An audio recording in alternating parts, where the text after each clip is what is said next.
Hi guys, let's take some time in this module to talk about analyzing arguments. Most of us have a pretty good sense about when an argument is accurate and when an argument is flawed, but we often struggle to identify particularly why an argument seems unconvincing. Toulmin analysis provides us with a way to label common parts of everyday arguments, and once we've labeled those parts, we can start to think more specifically about what's missing and why we find an argument either convincing or unconvincing. Let's work with an example from the real world. This is the last paragraph of an essay supporting Donald Trump's candidacy for president. I'd like you to take a minute and read through it.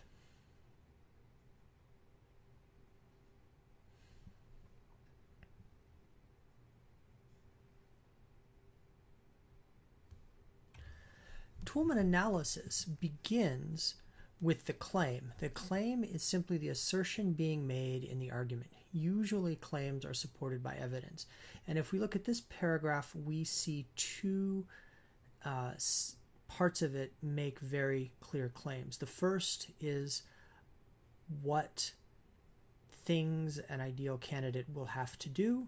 And the second is that Donald Trump is the most qualified candidate to do what this author believes is necessary for America.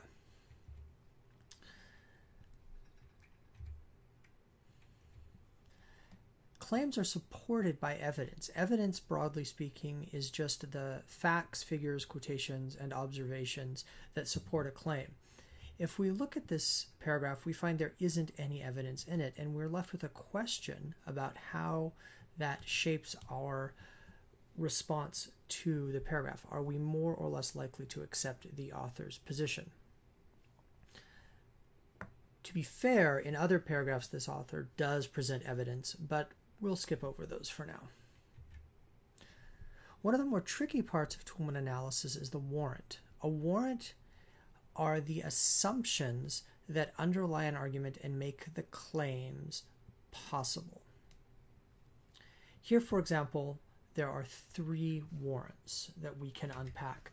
The first is that it's worth any cost to bring the middle class back to the, quote, family of haves. The second is that America has indeed lost its independence and sovereignty. The third is that America does not really belong to all Americans. If we don't accept these three assumptions, the entire argument unravels. And, as we noted in the last slide, there isn't any evidence, at least no evidence here, for accepting these claims. So, this argument will tend to be more effective for people who already believe these things and less effective for people who don't.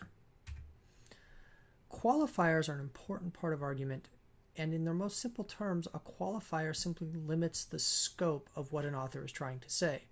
Here, the author indicates some hesitancy in his position, and that hesitancy gives him a certain degree of credibility. Rebuttals are where an argument introduces a position it disagrees with and then explains why that position is ultimately false. In effect, rebuttals are counterarguments. This paragraph doesn't contain a rebuttal, but let's look at a different one from the same article that does. We'll see that the paragraph opens by admitting there is a problem. This is sometimes called a concession. Then the author introduces another claim that supersedes the problem he just identified. Here's where the rebuttal takes hold.